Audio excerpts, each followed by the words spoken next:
Hi hello ನಮಸ್ತೆ ಎಲ್ಲರಿಗೂ S P S media ಚಾನಲಿನ ಮತ್ತೊಂದು ವಿಡಿಯೋಗೆ ಸ್ವಾಗತ ಸುಸ್ವಾಗತ. ಸ್ನೇಹಿತರೆ, ಎಲ್ಲರೂ ಹೇಗಿದ್ದೀರಾ? ಎಲ್ಲರೂ ಚೆನ್ನಾಗಿದ್ದೀರಾ ಅನ್ಕೊಂಡಿದ್ದೀನಿ. ನಾನು ಕೂಡ ತುಂಬಾನೇ ಚೆನ್ನಾಗಿದ್ದೀನಿ. ಎಲ್ಲರೂ ಚೆನ್ನಾಗಿದ್ದೀರಾ ಅನ್ಕೊಂಡು ಭಾವಿಸ್ಕೊಂಡು ಇವತ್ತಿನ ಒಂದು ವಿಡಿಯೋನ ಶುರು ಮಾಡಿಬಿಡೋಣ. ಇವತ್ತಿನ ಒಂದು ವಿಡಿಯೋದಲ್ಲಿ ಸ್ನೇಹಿತರೆ, ದೇವಶನಿ ಏಕಾದಶಿ ಅಂತಲೇ ಹೇಳಬಹುದು. ಯಾಕಂದರೆ ಈ ರಾಶಿಯವರಿಗೆ ಶನಿಯಿಂದ ಅದೃಷ್ಟದ ಬಾಗಿಲು ಓಪನ್ ಹಾಗಿದ್ರೆ ಸ್ನೇಹಿತರೆ, ಈ ರಾಶಿಯವರು ಯಾರ್ಯಾರು ಈ ದಿನ ಏನೆಲ್ಲ ಪರಿಹಾರವನ್ನು ಮಾಡಿದರೆ ಒಳಿತಾಗಲಿದೆ ಅನ್ನೋದನ್ನ ಕಂಪ್ಲೀಟ್ ಆಗಿ ಇದೇ ವಿಡಿಯೋದಲ್ಲಿ ತಿಳಿಸ್ಕೊಡ್ತಾ ಹೋಗ್ತೀನಿ. ಇದನ್ನೆಲ್ಲ ತಿಳ್ಕೋಬೇಕು, ಸಣ್ಣ ಪುಟ್ಟ ಪರಿಹಾರಗಳನ್ನೆಲ್ಲ ಫಾಲೋ ಅಪ್ ಮಾಡಬೇಕು ಅಂದರೆ ಎಲ್ಲೂ ಕೂಡ ವಿಡಿಯೋನ ಸ್ಕಿಪ್ ಮಾಡಬಾರ್ದು. ಅಂದರೆ ವಿಡಿಯೋನ ಕಟ್ ಮಾಡಿ ಓಡಿಸ್ಕೊಂಡೋಗಿ ನೋಡ್ತೀನಿ ಅಂದರೆ ಫುಲ್ ಇನ್ಫಾರ್ಮೇಷನ್ ಅರ್ಥ ಆಗಲ್ಲ. ಸೊ ಹಾಗಾಗಿ ಎಲ್ಲ ವಿಡಿಯೋದಲ್ಲೂ ತಿಳಿಸ್ತಾ ಇರ್ತೀನಿ. ಮೊದಲಿಂದ ಕೊನೆ ತನಕ ಸಂಪೂರ್ಣವಾಗಿ ವಿಡಿಯೋವನ್ನು ವಾಚ್ ಮಾಡಿ.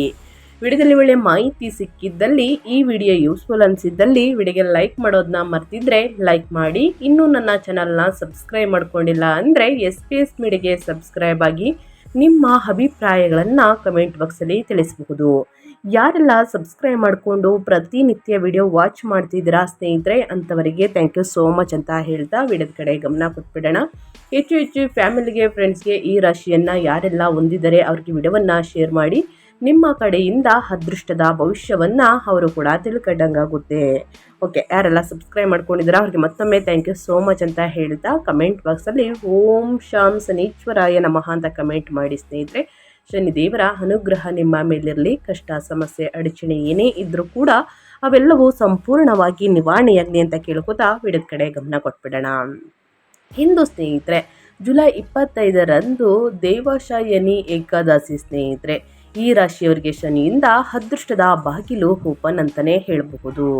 ಹಾಗಿದ್ರೆ 2026 ಜುಲೈ 25ರ ಶನಿವಾರದ ದಿನ ಚಂದ್ರನ ಸ್ಥಾನ ಬದಲಾವಣೆಯಿಂದ ನಿಮ್ಮ ದಿನ ಹೇಗಿರಲಿದೆ, ಯಾವ ಬಗ್ಗೆ ಎಚ್ಚರಿಕೆ ವಹಿಸಬೇಕು, ಜೊತೆಗೆ ಸ್ನೇಹಿತರೆ ಯಾವ ರಾಶಿಯವರಿಗೆ ಶುಭವಾಗಲಿದೆ ಅಂದರೆ ವೃತ್ತಿ ಜೀವನದಲ್ಲಿ, ವ್ಯಾಪಾರ ವ್ಯವಹಾರದಲ್ಲಿ, ಹಣಕಾಸಿನಲ್ಲಿ, ಪಾಲುದಾರಿಕೆಯಲ್ಲಿ, ಶಿಕ್ಷಣ, ಕುಟುಂಬ, ಆರೋಗ್ಯ ಮತ್ತು ಪ್ರೇಮ ಜೀವನದ ದೃಷ್ಟಿಯಿಂದ ಯಾವ ರಾಶಿಯವರಿಗೆ ಅದೃಷ್ಟದ ಬೆಂಬಲ ನೀಡಲಿದೆ, ಯಾವ ರಾಶಿಯವರು ಹೆಚ್ಚು ಜಾಗರೂಕರಾಗಿರಬೇಕು ಅನ್ನೋದನ್ನ ಒಟ್ಟಾರೆಯಾಗಿ ತಿಳಿಸ್ಕೊಡ್ತಾ ಹೋಗ್ತೀನಿ. 2026 ಜುಲೈ 25ರ ಶನಿವಾರದ ದಿನ ವೃಶ್ಚಿಕ ರಾಶಿಯಲ್ಲಿ ಚಂದ್ರನ ಉಪಸ್ಥಿತಿ ಹಾಗೂ ಮಿಥುನ ರಾಶಿಯಲ್ಲಿ ಬುಧನ ಸಂಚಾರ ನಡೆಯಲಿದೆ. ದಿನವಿಡೀ ಚಾಲ್ತಿಯಲ್ಲಿರುವ ಗ್ರಹಗಳ ಸ್ಥಾನ ಬದಲಾವಣೆಯಿಂದ 12 ರಾಶಿಯವರಿಗೆ ಒಂದಲ್ಲ ಒಂದು ರೀತಿಯಲ್ಲಿ ಅದೃಷ್ಟ, ಒಂದಲ್ಲ ಒಂದು ರೀತಿಯಲ್ಲಿ ಎಚ್ಚರಿಕೆ ವಹಿಸಬೇಕಾಗುತ್ತದೆ. ಈ ದಿನ ಸ್ನೇಹಿತರೆ ಏಕಾದಶಿ ಇರುವ ಕಾರಣ ಏನೆಲ್ಲ ಪರಿಹಾರವನ್ನು ಮಾಡಬೇಕು, ದೇವಶಯನಿ ಏಕಾದಶಿ ಅಂದರೆ ಏನು ಅನ್ನೋದನ್ನ ತಿಳಿಸ್ಕೊಡ್ತಾ ಹೋಗ್ತೀನಿ. ಏನೆಲ್ಲ ಪರಿಹಾರವನ್ನು ಮಾಡಬೇಕು ಅನ್ನೋದನ್ನ ಕೊನೆಯಲ್ಲಿ ತಿಳಿಸ್ಕೊಡ್ತೀನಿ. ಎಲ್ಲೂ ಕೂಡ ಸ್ಕಿಪ್ ಮಾಡ್ದೇ ಕೊನೆ ತನಕ ವಾಚ್ ಮಾಡಿ. ಈ ಅದೃಷ್ಟ ರಾಶಿ ಸ್ನೇಹಿತರೆ ನಿಮ್ಮ ಕುಟುಂಬದಲ್ಲಿ ಸ್ನೇಹಿತರಲ್ಲಿ ಇದ್ದರೆ ತಪ್ಪದೆ ಅವರಿಗೆ ವಿಡಿಯೋವನ್ನು ಶೇರ್ ಮಾಡಿ. ನಿಮ್ಮ ಕಡೆಯಿಂದ ಅದೃಷ್ಟದ ಭವಿಷ್ಯವನ್ನು ಅವರು ಕೂಡ ತಿಳ್ಕೊಂಡಂಗಾಗುತ್ತೆ. ಈ 8 ರಾಶಿಯವರಿಗೆ ಏನೆಲ್ಲ ಅದೃಷ್ಟ ಅಂದರೆ, ಮೊದಲನೇದಾಗಿ ಋಷಭ ರಾಶಿಯವರಿಗೆ ಸ್ನೇಹಿತರೆ. ಋಷಭ ರಾಶಿಯವರಿಗೆ ಜುಲೈ 25ರ ದಿನ ದೇವಶಯನಿ ಏಕಾದಶಿಯ ದಿನ ಋಷಭ ರಾಶಿಗೆ ಸೇರಿದ ಜನರಿಗೆ ಮಿಶ್ರ ದಿನವಾಗಿರುತ್ತದೆ. ವ್ಯವಹಾರದಲ್ಲಿ ಆರ್ಥಿಕ ಲಾಭದ ಸೂಚನೆಗಳಿವೆ. ನೀವು ಪ್ರಯಾಣಕ್ಕೆ ಹೋಗಬಹುದು. ಸ್ವಯಂ ಸಂಯಮವನ್ನು ಕಾಪಾಡಿಕೊಳ್ಳಿ ಸ್ನೇಹಿತರೆ. ನೀವು ಹೆಚ್ಚಿನ ಕೋಪ ಮತ್ತು ಹಠಾತ್ ಪ್ರವೃತ್ತಿಯನ್ನು ಅನುಭವಿಸಬಹುದು. ನಿಮ್ಮ ಸಂಗಾತಿಯಿಂದ ನೀವು ಬೆಂಬಲವನ್ನು ಪಡೆಯುತ್ತೀರಿ. ನೀವು ಸ್ನೇಹಿತರನ್ನು ಭೇಟಿ ಮಾಡುತ್ತೀರಿ ಮತ್ತು ಅವರ ಸಹಕಾರದಿಂದ ಪ್ರಯೋಜನವನ್ನು ಪಡೆಯುತ್ತೀರಿ. ಆರ್ಥಿಕ ನಷ್ಟ ಅಥವಾ ಖ್ಯಾತಿ ಕಳೆದುಕೊಳ್ಳುವಂತಹ ಸಾಧ್ಯತೆ ಇದೆ. ನಿಮ್ಮ ದೈಹಿಕ ಮತ್ತು ಮಾನಸಿಕ ಆರೋಗ್ಯವನ್ನು ನೋಡಿಕೊಳ್ಳಿ. ನೀವು ಸಂಬಂಧಿಕರ ಮನೆಯಲ್ಲಿ ಒಂದು ಶುಭ ಕಾರ್ಯಕ್ರಮದಲ್ಲಿ ಭಾಗವಹಿಸಬಹುದು. ನಿಮ್ಮ ವೈವಾಹಿಕ ಜೀವನದಲ್ಲಿ ನೀವು ಸಂತೋಷ ಮತ್ತು ಆನಂದವನ್ನು ಅನುಭವಿಸಲಿದ್ದೀರಿ. ಏಕಾದಶಿಯ ದಿನ ಆದಷ್ಟು ಸಾಧಾರಣ ದಿನವಾಗಿರುತ್ತದೆ. ವ್ಯಾಪಾರ ಚಟುವಟಿಕೆಗಳಲ್ಲಿ ಸರ್ಕಾರದ ಹಸ್ತಕ್ಷೇಪ ಹೆಚ್ಚಾಗಬಹುದು. ಆದಾಯ ಕೂಡ ಹೆಚ್ಚಾಗಲಿದೆ. ಅನಗತ್ಯ ಖರ್ಚುಗಳನ್ನು ಮಾಡಬೇಡಿ ವೃಷಭ ರಾಶಿಯವರು. ಕಠಿಣ ಪರಿಶ್ರಮದಿಂದ ಯಶಸ್ಸು ಬರುತ್ತದೆ, ಆದರೆ ಅನಗತ್ಯ ಖರ್ಚುಗಳು ಸಹ ಹೆಚ್ಚಾಗುತ್ತವೆ. ಕುಟುಂಬ ಸಾಮರಸ್ಯವನ್ನು ಕಾಪಾಡಿಕೊಳ್ಳಿ. ಅರ್ಥಹೀನ ವಾದ ವಿವಾದಗಳನ್ನು ಆದಷ್ಟು ತಪ್ಪಿಸಿ. ಮಕ್ಕಳು ಅಥವಾ ಸಂಬಂಧಿಕರೊಂದಿಗೆ ಭಿನ್ನಾಭಿಪ್ರಾಯ ಉಂಟಾಗಬಹುದು. ಇದ್ದಕ್ಕಷ್ಟಕ್ಕೆ ಸ್ನೇಹಿತರೆ ಬ್ರೇಕ್ ಬೀಳಲಿದೆ ಅಂತಲೇ ಹೇಳಬಹುದು. ಮುಂದಿನ ದಿನಗಳಲ್ಲಿ ಅದೃಷ್ಟವನ್ನು ನೋಡಲಿದ್ದೀರಿ. ಈ ದಿನ ಏನೆಲ್ಲ ಪರಿಹಾರವನ್ನು ಮಾಡಬೇಕು ಅನ್ನೋದನ್ನ ತಿಳಿಸ್ಕೊಡ್ತೀನಿ. ಸ್ನೇಹಿತರ ಸಹಾಯದಿಂದ ಉದ್ಯೋಗಾವಕಾಶಗಳು ಉಂಟಾಗಬಹುದು. ವಿದ್ಯಾರ್ಥಿಗಳಿಗೆ ಅನುಕೂಲಕರ ಸಮಯ. ನಿಮ್ಮ ಆಹಾರ ಕ್ರಮದ ಬಗ್ಗೆ ಗಮನ ಕೊಡಿ. ಪ್ರಯಾಣ ಮಾಡುವುದನ್ನು ಆದಷ್ಟು ತಪ್ಪಿಸಿ ಸ್ನೇಹಿತರೆ, ಒಳಿತಾಗಲಿದೆ. ನೀವು ಗೋಧಿಯನ್ನು ದಾನ ಮಾಡಿ ಇಂದು. ಅಂದರೆ ಸ್ನೇಹಿತರೆ, ಹಣಕಾಸಿನಲ್ಲಿ ಅಭಿವೃದ್ಧಿಯನ್ನು ಹೊಂದಬೇಕು, ಮನೆಯಲ್ಲಿ ಶುಭ ಕಾರ್ಯಗಳು ನಡಿಬೇಕು, ಅಡಚಣೆಗಳು ಜಾಸ್ತಿ ಉಂಟಾಗ್ತಿದೆ ಅಂದರೆ ಈ ದಿನ ಹಳದಿ ಗೋಧಿಯನ್ನು ದಾನ ಮಾಡಿ ಅಂತಂದರೆ ನಿಮ್ಮ ಕೈಯಲ್ಲಾದಷ್ಟು ಇಷ್ಟೇ ಕೊಡಿ ಅಂತ ಹೇಳ್ತಲ್ಲ, ಅದು ಒಬ್ಬ ವ್ಯಕ್ತಿಯಾಗಲಿ ಇಬ್ಬರಾಗಲಿ ಗೋಧಿಯನ್ನು ದಾನ ಮಾಡಿ. ಖಂಡಿತವಾಗಿಯೂ ಅದೃಷ್ಟದ ಫಲಗಳನ್ನು ನೀವೇ ನೋಡಲಿದ್ದೀರಿ. ಇನ್ನು ಮುಂದಿನ ರಾಶಿಯವರ ಬಗ್ಗೆ ಹೇಳೋದಾದರೆ ಮಿಥುನ ರಾಶಿಯವರಿಗೆ ದೇವಶನಿ ಏಕಾದಶಿಯ ದಿನ ಇಂದು ಒಳ್ಳೆಯ ದಿನವಾಗಿರುತ್ತದೆ. ಸ್ನೇಹಿತರ ಸಹಾಯದಿಂದ ವ್ಯವಹಾರದಲ್ಲಿ ಅನುಕೂಲಕರ ಪರಿಸ್ಥಿತಿಗಳು ಮೇಲ್ಗೈ ಸಾಧಿಸುತ್ತವೆ. ನೀವು ಪ್ರಮುಖ ಕಾರ್ಯಗಳಲ್ಲಿ ಯಶಸ್ಸನ್ನು ಸಾಧಿಸುವಿರಿ. ನೀವು ಕೆಲವು ಹಳೆಯ ಸ್ನೇಹಿತರೊಂದಿಗೆ ಮತ್ತೆ ಸಂಪರ್ಕವನ್ನು ಸಾಧಿಸಬಹುದು. ಹೊಸ ಆದಾಯದ ಮೂಲಗಳು ಬೆಳೆಯುತ್ತವೆ. ನಿಮ್ಮ ಕೋಪವನ್ನು ನಿಯಂತ್ರಿಸಿ ಮತ್ತು ನಿಮ್ಮ ಮಾತನ್ನು ನೋಡಿ ಸ್ನೇಹಿತರೆ. ನೀವು ಧಾರ್ಮಿಕ ಚಟುವಟಿಕೆಗಳಿಗೆ ಹಣವನ್ನು ಖರ್ಚು ಮಾಡುವಂತಹ ಸಾಧ್ಯತೆ ಇದೆ. ನೀವು ಹೊಸ ಉದ್ಯಮವನ್ನು ಪ್ರಾರಂಭಿಸಬಹುದು. ಕುಟುಂಬದಲ್ಲಿ ಸಂತೋಷದ ವಾತಾವರಣ ಇರುತ್ತದೆ. ಸರ್ಕಾರಿ ವಲಯದಲ್ಲಿ ನೀವು ಪ್ರಯೋಜನಗಳನ್ನು ಪಡೆಯುತ್ತೀರಿ. ಕುಟುಂಬ ಸದಸ್ಯರಲ್ಲಿ ಹಳೆಯ ಉದ್ವೇಗತೆಗಳು ಬಗೆಹರಿಯುತ್ತವೆ ಮತ್ತು ಸಂಬಂಧಗಳು ಬಲಗೊಳ್ಳುತ್ತವೆ. ಈ ರಾಶಿಯವರಿಗೆ ಫಲಪ್ರದ ದಿನವಾಗಿರುತ್ತದೆ ಅಂತಲೇ ಹೇಳಬಹುದು. ನೀವು ಆರ್ಥಿಕ ಧನಲಾಭವನ್ನು ಪಡೆಯಬಹುದು. ನಿಮ್ಮ ಉದ್ಯೋಗ ಮತ್ತು ವ್ಯವಹಾರಗಳಲ್ಲೂ ಉದ್ಯೋಗ ಮತ್ತು ವ್ಯವಹಾರ ಈ ಎರಡರಲ್ಲೂ ಆರ್ಥಿಕ ಲಾಭದ ಸೂಚನೆಗಳಿವೆ. ನೀವು ಕುಟುಂಬ ಸದಸ್ಯರೊಂದಿಗೆ ಗುಣಮಟ್ಟದ ಸಮಯವನ್ನು ಕಳೆಯುತ್ತೀರಿ. ಪೂರ್ವಜರ ಆಸ್ತಿಯಿಂದ ಹಣ ಪಡೆಯಬಹುದು. ಮನೆಯಲ್ಲಿ ಧಾರ್ಮಿಕ ಚಟುವಟಿಕೆಗಳು ನಡೆಯಬಹುದು. ನೀವು ದೈಹಿಕವಾಗಿ ಮತ್ತು ಮಾನಸಿಕವಾಗಿ ಆರೋಗ್ಯವಾಗಿ ಮತ್ತು ಉತ್ಸಾಹದಿಂದ ಇರುತ್ತೀರಿ. ನಿಮ್ಮ ಮಾತಿನಲ್ಲಿ ಸಂಯಮವನ್ನು ಕಾಪಾಡಿಕೊಳ್ಳಿ. ಹೊಸ ಕೆಲಸಗಳನ್ನು ಪ್ರಾರಂಭಿಸಲು ಇದು ಒಳ್ಳೆಯ ದಿನ. ನಿಮ್ಮ ಮಕ್ಕಳ ಬಗ್ಗೆ ನೀವು ಸಂತೋಷವಾಗಿರುತ್ತೀರಿ. ನಿಮ್ಮ ಸ್ನೇಹಿತರೊಂದಿಗೆ ನೀವು ಸಾಕಷ್ಟು ಮೋಜು ಮಾಡುವ ಸಾಧ್ಯತೆ ಇದೆ. ಒಟ್ಟಾರೆಯಾಗಿ ಹೇಳಬೇಕು ಅಂದರೆ ಮಿಥುನ ರಾಶಿಯವರು ಏನೆಲ್ಲ ಅದೃಷ್ಟದ ಫಲಗಳನ್ನು ಗಳಿಸಲಿದ್ದೀರಿ, ಯಾವುದರ ಬಗ್ಗೆ ಎಚ್ಚರಿಕೆ ವಹಿಸಬೇಕು ಅನ್ನೋದನ್ನ ಕಂಪ್ಲೀಟಾಗಿ ತಿಳಿಸ್ಕೊಟ್ಟಿದ್ದೀನಿ. ಈ ದಿನ ಮಿಥುನ ರಾಶಿಯವರು ಸ್ನೇಹಿತರೆ ಬಡವರಿಗೆ, ನಿರ್ಗತಿಕರಿಗೆ ಹಳದಿ ವಸ್ತುಗಳನ್ನು ದಾನ ಮಾಡಿ. ಖಂಡಿತವಾಗಿಯೂ ನಿಮ್ಮ ಜೀವನದಲ್ಲಿರುವ ಸಮಸ್ಯೆಗಳು ಕ್ರಮೇಣವಾಗಿ ಕಡಿಮೆಯಾಗಬಹುದು. ಬಾಳೆಹಣ್ಣನ್ನು ದಾನ ಮಾಡಬಹುದು. ಇನ್ನು ಬಟ್ಟೆಯನ್ನು ಕೂಡ, ಹಳದಿ ಬಟ್ಟೆಯನ್ನು ಕೂಡ ದಾನ ಮಾಡ್ಬೋದು ಸ್ನೇಹಿತರೆ. ತಪ್ಪದೆ ಈ ವಸ್ತುಗಳನ್ನು ದಾನ ಮಾಡಿ ಅಂತ ಹೇಳ್ತಾ, ಇನ್ನು ಮುಂದಿನ ರಾಶಿಯವರ ಬಗ್ಗೆ ಹೇಳೋದಾದರೆ ಸಿಂಹ ರಾಶಿಯವರಿಗೆ ಉತ್ತಮ ದಿನವಾಗಿರುತ್ತದೆ. ಇಂದಿನ ದಿನ ಅನಿರೀಕ್ಷಿತ ಆರ್ಥಿಕ ಲಾಭದ ಸಾಧ್ಯತೆಗಳಿವೆ. ಕಷ್ಟಗಳಿಗೆಲ್ಲ ಬ್ರೇಕ್ ಬೀಳಲಿದೆ. ನೀವು ಪ್ರಗತಿಗೆ ಅವಕಾಶಗಳನ್ನು ಕಾಣಬಹುದು. ಅದಿಯಾಗೋ ಹೊಸ ಕಾರ್ಯಗಳನ್ನು ಪ್ರಾರಂಭಿಸಲು ದಿನವು ಅನುಕೂಲಕರವಾಗಿದೆ. ಆರ್ಥಿಕ ವಹಿವಾಟುಗಳಲ್ಲಿ ಸ್ವಲ್ಪ ಜಾಗರೂಕರಾಗಿರಿ. ಕುಟುಂಬ ಜೀವನವು ಆಹ್ಲಾದಕರವಾಗಿರುತ್ತದೆ. ನೀವು ಧಾರ್ಮಿಕ ಚಟುವಟಿಕೆಗಳಲ್ಲಿ ತೊಡಗಬಹುದು ಅಥವಾ ಪ್ರಯಾಣಕ್ಕೆ ಹೋಗಬಹುದು. ಕಚೇರಿಯಲ್ಲಿ ಕೆಲಸದ ಹೊರೆಯಿಂದಾಗಿ ನೀವು ಆಯಾಸವನ್ನು ಅನುಭವಿಸಬಹುದು. ನೀವು ಸ್ವಲ್ಪ ದೈಹಿಕ ಮತ್ತು ಮಾನಸಿಕ ಅಶಾಂತಿಯನ್ನು ಅನುಭವಿಸಬಹುದು. ನೀವು ನಿಮ್ಮ ಕುಟುಂಬದೊಂದಿಗೆ ಸಮಯ ಕಳೆಯುತ್ತೀರಿ ಮತ್ತು ನಿಮ್ಮನ್ನು ಸಂಪೂರ್ಣವಾಗಿ ಆನಂದಿಸುತ್ತೀರಿ. ಸಂಬಂಧಗಳು ಸಹ ಬಲಗೊಳ್ಳುತ್ತವೆ. ಈ ರಾಶಿಯವರಿಗೆ ಇಂದಿನಿಂದ ಸ್ವಲ್ಪ ಸರಾಸರಿ ದಿನ ಅಂತಲೇ ಹೇಳಬಹುದು. ನಿಮ್ಮ ಮನಸ್ಸು ಅಸ್ಥಿರವಾಗಿರಬಹುದು ಮತ್ತು ನೀವು ಸ್ವಲ್ಪ ದೈಹಿಕ ಆಯಾಸವನ್ನು ಕೂಡ ಅನುಭವಿಸಬಹುದು. ನೀವು ಆರ್ಥಿಕ ಧನಲಾಭವನ್ನು ನೋಡುತ್ತೀರಿ. ಅನಗತ್ಯ ಖರ್ಚುಗಳು ಹೆಚ್ಚಾಗುವಂತಹ ಸಾಧ್ಯತೆ ಇದೆ. ಸೊ ಹಾಗಾಗಿ ಅನಗತ್ಯ ಖರ್ಚುಗಳನ್ನು ಮಾಡಬೇಡಿ. ಒಂದಷ್ಟು ಉಳಿತಾಯವನ್ನು ಮಾಡಿ. ವಾಹನ ನಿರ್ವಹಣೆಗೆ ಸಂಬಂಧಿಸಿದ ವೆಚ್ಚಗಳು ಕೂಡ ಹೆಚ್ಚಾಗಬಹುದು. ನಿಮ್ಮ ಭಾವನೆಗಳನ್ನು ನಿಯಂತ್ರಣದಲ್ಲಿಡಿ. ನೀವು ಸ್ನೇಹಿತರನ್ನು ಭೇಟಿಯಾಗಬಹುದು ಮತ್ತು ನಿಮ್ಮ ಕುಟುಂಬದಿಂದ ಬೆಂಬಲವನ್ನು ಪಡೆಯಬಹುದು. ನಿಮ್ಮ ಮಾತಿನಲ್ಲಿ ಸಂಯಮವನ್ನು ಕಾಪಾಡಿಕೊಳ್ಳಿ. ಕೋಪವು ವಿಷಯಗಳನ್ನು ಹಾಳು ಮಾಡಬಹುದು. ಧಾರ್ಮಿಕ ಪ್ರವಾಸವನ್ನು ಯೋಜಿಸಬಹುದು. ನಿಸ್ವಾರ್ಥವಾಗಿ ಇತರರಿಗೆ ಸಹಾಯ ಮಾಡುವುದು ನಿಮಗೆ ಸಂತೋಷವನ್ನು ತರುತ್ತದೆ. ನಿಮ್ಮ ಆರೋಗ್ಯವನ್ನು ಕಾಪಾಡಿಕೊಳ್ಳಿ. ಮುಂದಿನ ದಿನಗಳಲ್ಲೂ ಕೂಡ ನಿಮ್ಮ ಆರೋಗ್ಯ ಉತ್ತಮವಾಗಿರಬೇಕು ಅಂದರೆ ಪ್ರತಿದಿನ ಯೋಗ, ಧ್ಯಾನ, ಮೆಡಿಟೇಷನನ್ನು ಮಾಡಬೇಕಾಗುತ್ತದೆ. ಈ ಸಿಂಹರಾಶಿಯವರು ಏನೆಲ್ಲ ಪರಿಹಾರವನ್ನು ಮಾಡಬೇಕು ಅಂದರೆ ಇಂದಿನ ದಿನ ಸ್ನೇಹಿತರೆ ಶನಿ ಮಂತ್ರವನ್ನು 9 ಬಾರಿ ಅಥವಾ 12 ಬಾರಿ ಹೇಳಬೇಕಾಗುತ್ತದೆ. ಓಂ ಶಾಂ ಶನೀಶ್ವರಾಯ ನಮಃ ಅಂತ. ಶನಿದೇವರ ಅನುಗ್ರಹದಿಂದ ಕಷ್ಟ ಸಮಸ್ಯೆ ಎಲ್ಲವೂ ಕೂಡ ನಿವಾರಣೆಯಾಗಲಿದೆ.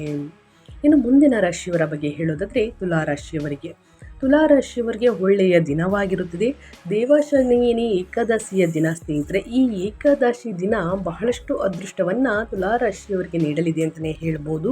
ಒಳ್ಳೆಯ ದಿನಗಳು ಪ್ರಾರಂಭ. ಮುಂದಿನ ದಿನಗಳಲ್ಲಿ ಅನಿರೀಕ್ಷಿತ ಆರ್ಥಿಕ ಲಾಭದ ಸಾಧ್ಯತೆ ಇದೆ. ನೀವು ಸ್ನೇಹಿತರಿಂದ ಲಾಭ ಪಡೆಯಬಹುದು ಮತ್ತು ಉದ್ಯೋಗದಲ್ಲಿರುವವರು ಅನುಕೂಲಗಳನ್ನು ನೋಡಬಹುದು ಮತ್ತು ಸಹೋದ್ಯೋಗಿಗಳಿಂದ ಬೆಂಬಲವನ್ನು ಪಡೆಯಬಹುದು. ನಿಮ್ಮ ಕೆಲಸವು ನಿಮಗೆ ಮೆಚ್ಚುಗೆಯನ್ನು ಗಳಿಸುತ್ತದೆ. ಕುಟುಂಬದಲ್ಲಿ ಶಾಂತಿ ಮತ್ತು ಸಂತೋಷವು ಮೇಲ್ಕೈ ಸಾಧಿಸುತ್ತದೆ ಮತ್ತು ನೀವು ಒಟ್ಟಾಗಿ ಧಾರ್ಮಿಕ ಸ್ಥಳಕ್ಕೆ ಭೇಟಿ ನೀಡಬಹುದು. ನಿಮ್ಮ ಆರೋಗ್ಯದ ಬಗ್ಗೆ ಜಾಗರೂಕರಾಗಿರಿ ಮತ್ತು ನಿಮ್ಮ ಆಹಾರದ ಬಗ್ಗೆ ವಿಶೇಷ ಗಮನ ಹರಿಸಿ. ನೀವು ಮನೆಯಲ್ಲಿ ಕುಟುಂಬ ಸದಸ್ಯರೊಂದಿಗೆ ಗುಣಮಟ್ಟದ ಸಮಯವನ್ನು ಕಳೆಯುತ್ತೀರಿ. ಎಚ್ಚರಿಕೆಯಿಂದ ಪರಿಗಣಿಸಿದ ನಂತರ ತೆಗೆದುಕೊಳ್ಳುವ ನಿರ್ಧಾರಗಳು ನಿಮಗೆ ಸಂತೋಷವನ್ನು ತರುತ್ತದೆ. ತುಲಾರಾಶಿಯವರಿಗೆ ಶುಭ ದಿನ ಅಂತ ಮೊದಲೇ ತಿಳಿಸ್ಕೊಟ್ಟಿದ್ದೀನಿ. ಇಡೀ ದಿನ ಅದ್ಭುತ ಅನುಭವಗಳು ಮತ್ತು ಉತ್ಸಾಹದಿಂದ ತುಂಬಿರುತ್ತದೆ. ನಿಮ್ಮ ತಾಳ್ಮೆ ಕೂಡ ಹೆಚ್ಚಾಗಬಹುದು. ಮೇಲಧಿಕಾರಿಗಳು ನಿಮ್ಮ ಕೆಲಸದಲ್ಲಿ ತೃಪ್ತರಾಗುತ್ತಾರೆ.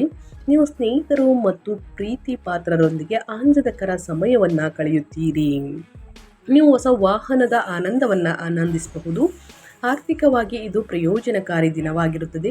ಶೈಕ್ಷಣಿಕ ವಿಷಯಗಳಲ್ಲಿ ನೀವು ಯಶಸ್ಸನ್ನು ಸಾಧಿಸುವಿರಿ ಮತ್ತು ಸಂಗೀತದಲ್ಲಿ ನಿಮ್ಮ ಆಸಕ್ತಿ ಕೂಡ ಹೆಚ್ಚಾಗುತ್ತದೆ.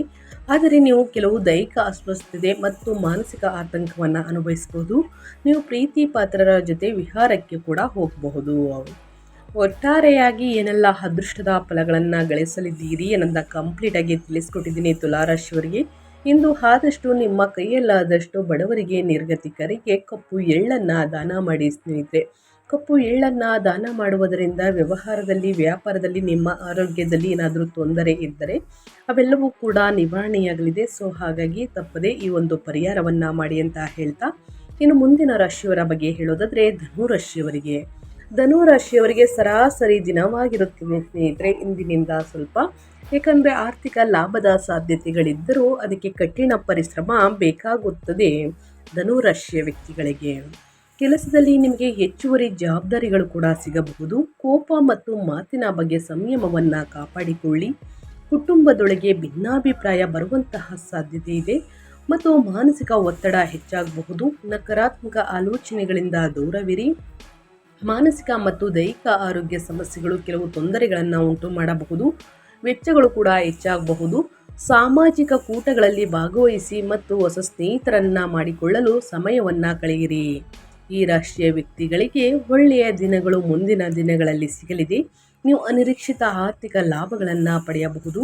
ಪ್ರೀತಿ ಪಾತ್ರರನ್ನು ಭೇಟಿಯಾಗುವುದು ಸಂತೋಷಕರ ಅನುಭವವನ್ನು ನೋಡಲಿದ್ದೀರಿ. ವಿದ್ಯಾರ್ಥಿಗಳಿಗೆ ಇಂದಿನಿಂದ ಅನುಕೂಲಕರ ಸಮಯ ಅಂತಲೇ ಹೇಳಬಹುದು. ವೈವಾಹಿಕ ಜೀವನವು ಸಾಮರಸ್ಯದಿಂದ ಕೂಡಿರುತ್ತದೆ. ನೀವು ದಾನ ಅಥವಾ ದಾನ ಕಾರ್ಯಗಳಲ್ಲಿ ತೊಡಗಬಹುದು. ಅನಗತ್ಯ ಖರ್ಚಿನ ಸಾಧ್ಯತೆ ಇದೆ. ನಿಮ್ಮ ಸಂಭಾಷಣೆಗಳಲ್ಲಿ ಸಮತೋಲನವನ್ನು ಕಾಪಾಡಿಕೊಳ್ಳಿ. ಆರೋಗ್ಯಕ್ಕೆ ಸಂಬಂಧಿಸಿದ ಸಮಸ್ಯೆಗಳು ಉದ್ಭವಿಸಬಹುದು. ನಿಮ್ಮ ಮಕ್ಕಳ ಬಗ್ಗೆ ನಿಮಗೆ ಒಳ್ಳೆಯ ಸುದ್ದಿ ಸಿಗುತ್ತದೆ. ಕಠಿಣ ಪರಿಶ್ರಮದಿಂದ ಕೈಗೊಂಡ ಕಾರ್ಯಗಳು ಯಶಸ್ವಿಯಾಗುತ್ತವೆ ಮತ್ತು ನೀವು ನಿಮಗಾಗಿ ಒಂದು ವಿಶಿಷ್ಟ ಗುರುತನ್ನು ರೂಪಿಸಿಕೊಳ್ಳಲಿದ್ದೀರಿ. ಧನುರಾಶಿಯ ವ್ಯಕ್ತಿಗಳು, ಧನುರಾಶಿಯವರು ಏನೆಲ್ಲ ಅದೃಷ್ಟದ ಫಲಗಳನ್ನು ಗಳಿಸಲಿದ್ದೀರಿ, ಯಾವುದರ ಬಗ್ಗೆ ಎಚ್ಚರಿಕೆ ವಹಿಸಬೇಕು ಅನ್ನೋದನ್ನ ಕಂಪ್ಲೀಟಾಗಿ ತಿಳಿಸ್ಕೊಟ್ಟಿದ್ದೀನಿ. ಧನುರಾಶಿಯವರು ಇಂದು ಸ್ವಲ್ಪ ವಿದ್ಯಾರ್ಥಿಗಳಿಗೆ ಬೇಕಾಗಿರುವಂಥ ಶೈಕ್ಷಣಿಕ ವಸ್ತುಗಳನ್ನು ದಾನ ಮಾಡಿ. ನಿಮಗೆ ಅಂದರೆ ನೀವು ಓದ್ತಾ ಇದ್ದರೆ, ಧನುರಾಶಿಯವರು ಏನಾದರೂ ಓದ್ತಾ ಇದ್ದರೆ ನಿಮಗೆ ವಿದ್ಯಾಭಿವೃದ್ಧಿ ಆಗಲಿದೆ ಅಥವಾ ನಿಮ್ಮ ಮಕ್ಕಳಿಗೆ ವಿದ್ಯಾಭಿವೃದ್ಧಿ ಆಗಲಿದೆ. ಅಪ್ಪ ಅಮ್ಮ ಮಾಡಿರುವಂತಹ ದಾನ ಧರ್ಮ ಮಕ್ಕಳಿಗೆ ಅನ್ನೋದನ್ನ ನೆನಪಿನಲ್ಲಿ ಇಟ್ಕೊಳ್ಳಿ ಸ್ನೇಹಿತರೆ. ಸೊ ಹಾಗಾಗಿ ವಿದ್ಯಾರ್ಥಿಗಳಿಗೆ ಬುಕ್ಕು, ಪೆನ್ನು ಈ ರೀತಿ ಸ್ನೇಹಿತರೆ ದಾನವಾಗಿ ಈ ದಿನ ನೀಡುವುದು ಶುಭ ಅಂತಲೇ ಹೇಳಬಹುದು. ಇನ್ನು ಮುಂದಿನ ರಾಶಿಯವರ ಬಗ್ಗೆ ಹೇಳೋದಾದರೆ ಕುಂಭರಾಶಿಯವರಿಗೆ ಉತ್ತಮ ದಿನವಾಗಿರುತ್ತದೆ. ವ್ಯವಹಾರದಲ್ಲಿ ಆರ್ಥಿಕ ಲಾಭದ ಸಾಧ್ಯತೆ ಇದೆ, ಆದರೆ ಖರ್ಚುಗಳು ಕೂಡ ಹೆಚ್ಚಾಗಿರುತ್ತವೆ. ಸ್ನೇಹಿತರು ಮತ್ತು ಪ್ರೀತಿ ಪಾತ್ರರೊಂದಿಗೆ ಪ್ರವಾಸ ಅಥವಾ ವಿಹಾರ ಸಾಧ್ಯತೆ ಇದೆ. ದೈಹಿಕ ಆರೋಗ್ಯವು ಉತ್ತಮವಾಗಿರುತ್ತದೆ. ನಿಮ್ಮ ದೇಶೀಯ ಜೀವನದಲ್ಲಿ ಸಂತೋಷ ಮತ್ತು ಶಾಂತಿ ಇರುತ್ತದೆ. ನಿಮ್ಮ ಕೋಪವನ್ನು ನಿಯಂತ್ರಿಸಿ ಮತ್ತು ನಿಮ್ಮ ಮಾತಿನಲ್ಲಿ ಸಂಯಮವನ್ನು ಕಾಪಾಡಿಕೊಳ್ಳಿ. ಅನಗತ್ಯ ಖರ್ಚು ಮತ್ತು ಕುಟುಂಬದ ವಿವಾದಗಳನ್ನು ತಪ್ಪಿಸಿ. ನಕಾರಾತ್ಮಕ ಮನಸ್ಥಿತಿಯು ನಿಮಗೆ ಹಾನಿ ಮಾಡಬಹುದು. ಸಾಮಾಜಿಕ ಚಟುವಟಿಕೆಗಳಲ್ಲಿ ನಿಮ್ಮನ್ನು ತೊಡಗಿಸಿಕೊಳ್ಳಿ. ನೀವು ಹಳೆಯ ಸ್ನೇಹಿತರನ್ನು ಭೇಟಿ ಮಾಡಬಹುದು. ಈ ರಾಶಿಯವರಿಗೆ ಲಾಭದಾಯಕ ದಿನ ಅಂತಲೇ ಹೇಳ್ಬೋದು. ಹೂಡಿಕೆ ಮಾಡಲು ಇದು ಒಳ್ಳೆಯ ದಿನವಾಗಿರುತ್ತದೆ. ನೀವು ಅತ್ಯುತ್ತಮ ದೈಹಿಕ ಮತ್ತು ಮಾನಸಿಕ ಆರೋಗ್ಯದಲ್ಲಿ ಉಳಿಯುತ್ತೀರಿ. ಕುಟುಂಬ ಸದಸ್ಯರು ಮತ್ತು ನೆರೆಯವರೊಂದಿಗೆ ವಾದ ವಿವಾದವನ್ನು ಮಾಡುವುದನ್ನು ತಪ್ಪಿಸಿ, ಏಕೆಂದರೆ ಸಣ್ಣ ಭಿನ್ನಾಭಿಪ್ರಾಯ ಕೂಡ ದೊಡ್ಡ ವಿವಾದವಾಗಿ ಪರಿಗಣಿಸಬಹುದು. ವೆಚ್ಚಗಳು ಹೆಚ್ಚಾಗಬಹುದು. ಉದ್ಯೋಗದ ಸ್ಥಳಾಂತರದ ಸಾಧ್ಯತೆ ಇದೆ. ಮನೆಯಲ್ಲಿ ಶಾಂತಿ ಮತ್ತು ಸಂತೋಷ ಮೇಲ್ಗೈ ಸಾಧಿಸುತ್ತದೆ. ನಿಮ್ಮ ನವೀನ ಚಿಂತನೆಯು ನಿಮ್ಮ ಕೆಲಸಕ್ಕೆ ತಾಜಾತನವನ್ನು ತರಲು ನಿಮಗೆ ಅನುವು ಮಾಡಿಕೊಡುತ್ತದೆ. ಧಾರ್ಮಿಕ ಸ್ಥಳಕ್ಕೆ ಭೇಟಿ ನೀಡುವ ಸಾಧ್ಯತೆ ಇದೆ. ನೀವು ಹೊಸ ಉದ್ಯಮಗಳನ್ನು ಸಹ ಪ್ರಾರಂಭಿಸಬಹುದು. ಕುಂಭರಾಶಿಯ ವ್ಯಕ್ತಿಗಳು, ಕುಂಭರಾಶಿಯವರು ಏನೆಲ್ಲ ಅದೃಷ್ಟದ ಫಲಗಳನ್ನು ಗಳಿಸಲಿದ್ದೀರಿ, ಯಾವುದರ ಬಗ್ಗೆ ಕುಂಭರಾಶಿಯವರು ಎಚ್ಚರಿಕೆ ವಹಿಸಬೇಕು ಅನ್ನೋದನ್ನ ಕಂಪ್ಲೀಟಾಗಿ ತಿಳಿಸ್ಕೊಟ್ಟಿದ್ದೀನಿ ಸ್ನೇಹಿತರೆ. ಅದೇ ರೀತಿ ಮುಂದಿನ ರಾಶಿಯವರ ಬಗ್ಗೆ ಹೇಳೋದಾದರೆ ಮೇಷರಾಶಿಯವರು ಏನೆಲ್ಲ ಅದೃಷ್ಟದ ಫಲಗಳನ್ನು ಗಳಿಸಲಿದ್ದೀರಿ, ಯಾವುದರ ಬಗ್ಗೆ ಎಚ್ಚರಿಕೆ ವಹಿಸಬೇಕು ಅಂದರೆ, ದೇವಶಯನಿ ಏಕಾದಶಿಯ ದಿನ ಮೇಷರಾಶಿಯವರಿಗೆ ಸ್ನೇಹಿತರೆ ಸಾಕಷ್ಟು ಅದೃಷ್ಟದ ಫಲ ಅಂತಲೇ ಹೇಳಬಹುದು. ಈ ರಾಶಿಯವರಿಗೆ ಈ ಸಮಯ ಅನುಕೂಲತೆಯಿಂದ ಕೂಡಿರಲಿದೆ. ನಿಮ್ಮ ಪ್ರೇಮ ಜೀವನವು ಸ್ವಲ್ಪ ಕೆಟ್ಟದಾಗಿರುತ್ತದೆ. ಮುಖ್ಯವಾಗಿ ಈ ರಾಶಿ ಚಕ್ರ ಚಿಹ್ನೆಗಳು ಹೆಚ್ಚಾಗಿ ತಪ್ಪು ಜನರೊಂದಿಗೆ ಸಹವಾಸವನ್ನು ಮಾಡುತ್ತಾರೆ. ಅಂದರೆ ಸಹವಾಸದಿಂದ ಸ್ನೇಹಿತರೆ ನೀವು ಕೂಡ ಹಾಳಾಗಲಿದ್ದೀರಿ. ಅವರ ಸಂಬಂಧವು ಶೀಘ್ರದಲ್ಲೇ ಮುರಿದು ಹೋಗಬಹುದು. ಶತ್ರುಗಳು ಪ್ರಾಬಲ್ಯ ತೋರುವಂತಹ ಸಮಯ ಇದು. ಹೀಗಾಗಿ ಆಂತರಿಕ ಶತ್ರುಗಳ ಬಗ್ಗೆ ಕೊಂಚ ಜಾಗರೂಕರಾಗಿರಬೇಕು ಮೇಷರಾಶಿಯವರು. ಹಾಗಾಗಿ ಈ ಸಣ್ಣ ಪುಟ್ಟ ಎಚ್ಚರಿಕೆಯು ಕೂಡ ಸ್ನೇಹಿತರೆ ಮುಂದಿನ ದಿನಗಳಲ್ಲಿ ಒಳಿತು ಅಂತಲೇ ಹೇಳಬಹುದು. ಅದೇ ರೀತಿ ಮೇಷರಾಶಿಯವರಿಗೆ ಸ್ನೇಹಿತರೆ ಸಾಕಷ್ಟು ಅದೃಷ್ಟದ ಫಲವನ್ನು ನೋಡಲಿದ್ದೀರಿ ಸ್ನೇಹಿತರೆ. ಹೊಸ ಯಶಸ್ಸಿನಿಂದ ತುಂಬಿರುತ್ತದೆ. ನಿಮ್ಮ ಪ್ರಯತ್ನಗಳಲ್ಲಿ ನೀವು ನಿರಂತರ ಅಡಚಣೆಗಳನ್ನು ಎದುರಿಸುತ್ತಿದ್ದರೆ ಈಗ ವಿಷಯಗಳನ್ನು ವೇಗವನ್ನು ಪಡೆಯುವುದನ್ನು ನೀವೇ ನೋಡುತ್ತೀರಿ. ಕೆಲಸ ಮಾಡುವ ವೃತ್ತಿಪರರಿಗೆ ಕೆಲಸದ ಸ್ಥಳದಲ್ಲಿ ಗಮನಾರ್ಹ ಜವಾಬ್ದಾರಿಗಳನ್ನು ವಹಿಸಿಕೊಡಬಹುದು. ಅವರ ಸ್ಥಾನಮಾನ ಮತ್ತು ಪ್ರತಿಷ್ಠೆಯಲ್ಲಿ ಹೆಚ್ಚಳಕ್ಕೆ ಕಾರಣವಾಗಬಹುದು. ವ್ಯವಹಾರದಲ್ಲಿ ತೊಡಗಿರುವವರು ಹೊಸ ಪ್ರಮುಖ ಒಪ್ಪಂದದಿಂದ ಗಣನೀಯ ಲಾಭವನ್ನು ಪಡೆಯುವಂತಹ ಬಲವಾದ ಸಾಧ್ಯತೆಯನ್ನು ಹೊಂದಿರುತ್ತಾರೆ. ನಿಮ್ಮ ಆರ್ಥಿಕ ಸ್ಥಿತಿಯು ಮೊದಲಿಗಿಂತ ಗಮನಾರ್ಹವಾಗಿ ಬಲಗೊಳ್ಳುತ್ತದೆ. ಇನ್ನು ಉದ್ಯೋಗಿಗಳಿಗೆ ಬಡ್ತಿ ಸಿಗುತ್ತದೆ ಮತ್ತು ಕುಟುಂಬ ಜೀವನದಲ್ಲಿ ಒತ್ತಡ ಕಡಿಮೆಯಾಗುತ್ತದೆ ಸ್ನೇಹಿತರೆ. ಶ್ರೀಗಂಧದ ಹೂವುಗಳು ಮತ್ತು ಬಿಲ್ಪತ್ರೆಯಿಂದ ಶಿವನನ್ನು ಪೂಜಿಸಿ. ಸಮಸ್ಯೆಗಳು ಕ್ರಮೇಣವಾಗಿ ಕಡಿಮೆಯಾಗಲಿದೆ. ಕುಟುಂಬದ ಸಂತೋಷ ಮತ್ತು ಆರೋಗ್ಯದಲ್ಲಿ ಸುಧಾರಣೆಯನ್ನು ನೀವು ನೋಡಬಹುದು ಸ್ನೇಹಿತರೆ. ಒಟ್ಟಾರೆಯಾಗಿ ಹೇಳಬೇಕು ಅಂದರೆ ಸಾಕಷ್ಟು ಬದಲಾವಣೆಯನ್ನು ನೋಡಲಿದ್ದೀರಿ. ಇಂದು ಸಂಜೆ ಅರಳಿ ಮರದ ಕೆಳಗೆ ಎಳ್ಳೆಣ್ಣೆಯಿಂದ ಅಥವಾ ಸಾಸಿವೆ ಎಣ್ಣೆಯಿಂದ ದೀಪವನ್ನು ಹಚ್ಚಿ ಮೇಷರಾಶಿಯವರು ಶನಿ ಸ್ತೋತ್ರವನ್ನು ಹೇಳಿ ಆದಷ್ಟು ಸಮಸ್ಯೆಗಳು ನಿವಾರಣೆಯಾಗಲಿದೆ ಅಂತಲೇ ಹೇಳಬಹುದು. ಇನ್ನು ಅದೇ ರೀತಿ ಮುಂದಿನ ರಾಶಿಯವರ ಬಗ್ಗೆ ಹೇಳೋದಾದರೆ ಸ್ನೇಹಿತರೆ, ಮುಂದಿನ ರಾಶಿ ಬಂದು ಮೀನರಾಶಿಯವರಿಗೆ ದೇವಶಯನಿ ಏಕಾದಶಿಯ ದಿನ. ಇಂದು ಈ ರಾಶಿಯವರ ಜೀವನದಲ್ಲಿ ಗಮನಾರ್ಹವಾದ ಸಕಾರಾತ್ಮಕ ಬದಲಾವಣೆಗಳನ್ನು ತರುತ್ತದೆ. ನಿಮ್ಮ ಎಲ್ಲ ಸ್ಥಗಿತಗೊಂಡ ಅಥವಾ ಅಪೂರ್ಣ ಕಾರ್ಯಗಳು ಈಗ ಸುಲಭವಾಗಿ ಪೂರ್ಣಗೊಳ್ಳಲು ಪ್ರಾರಂಭಿಸುತ್ತವೆ. ನಿಮ್ಮ ವೈವಾಹಿಕ ಜೀವನದಲ್ಲಿ ಸಾಮರಸ್ಯ ಮತ್ತು ವಾತ್ಸಲ್ಯ ಮೇಲ್ಗೈ ಸಾಧಿಸುತ್ತದೆ ಮತ್ತು ನಿಮ್ಮ ಸಂಗಾತಿಯಿಂದ ನಿಮಗೆ ಅಪಾರ ಬೆಂಬಲ ಸಿಗುತ್ತದೆ. ನಿಮ್ಮ ಕುಟುಂಬದೊಂದಿಗೆ ಧಾರ್ಮಿಕ ತೀರ್ಥಯಾತ್ರೆ ಕೈಗೊಳ್ಳುವ ಸಾಧ್ಯತೆ ಇದೆ. ಹಣಕಾಸಿನ ವಿಷಯಗಳಿಗೆ ಸಂಬಂಧಿಸಿದಂತೆ ಈಗ ವಿವೇಕಯುತ ನಿರ್ಧಾರಗಳನ್ನು ತೆಗೆದುಕೊಳ್ಳುವುದರಿಂದ ಭವಿಷ್ಯದಲ್ಲಿ ಗಣನೀಯ ಪ್ರಯೋಜನಗಳು ದೊರೆಯುತ್ತವೆ. ಒಟ್ಟಾರೆಯಾಗಿ ಹೇಳಬೇಕು ಅಂದರೆ ಈ ರಾಶಿಯವರಿಗೆ ಸ್ನೇಹಿತರೆ ಸೌಕರ್ಯಗಳು ಪರಿಣಾಮವಾಗಿ ಮನೆಗಳಲ್ಲಿ ಸ್ನೇಹಿತರೆ ಐಷಾರಾಮಿ ವಸ್ತುಗಳನ್ನು ಖರೀದಿ ಮಾಡುವುದಕ್ಕೆ ಭೌತಿಕ ಸಂಪನ್ಮೂಲಗಳಲ್ಲಿ ಹೆಚ್ಚಳವಾಗಬಹುದು. ಹೊಸ ವಾಹನವನ್ನು ಖರೀದಿಸುವಂತಹ ಕನಸು ಕೂಡ ನನಸಾಗಬಹುದು. ಈ ಅವಧಿಯಲ್ಲಿ ನಿಮ್ಮ ಮನಸ್ಸು ಹೊಸ ಮತ್ತು ಸೃಜನಶೀಲ ವಿಚಾರಗಳಿಂದ ತುಂಬಿರುತ್ತದೆ. ನೀವು ಹೊಸ ವ್ಯವಹಾರಗಳು ಯೋಜನೆಗಳನ್ನು ಯೋಜಿಸಬಹುದು. ಆದಷ್ಟು ತಾಳ್ಮೆ ಮತ್ತು ಸ್ಥಿರ ಪ್ರಯತ್ನದಿಂದ ನೀವು ಈ ಪ್ರಯತ್ನಗಳಲ್ಲಿ ಯಶಸ್ಸನ್ನು ಸಾಧಿಸಬಹುದು. ಒಟ್ಟಾರೆಯಾಗಿ ಏನೆಲ್ಲ ಅದೃಷ್ಟದ ಫಲಗಳನ್ನು ಗಳಿಸಲಿದ್ದೀರಿ ಅಂತ ಕಂಪ್ಲೀಟಾಗಿ ತಿಳಿಸ್ಕೊಟ್ಟಿದ್ದೀನಿ.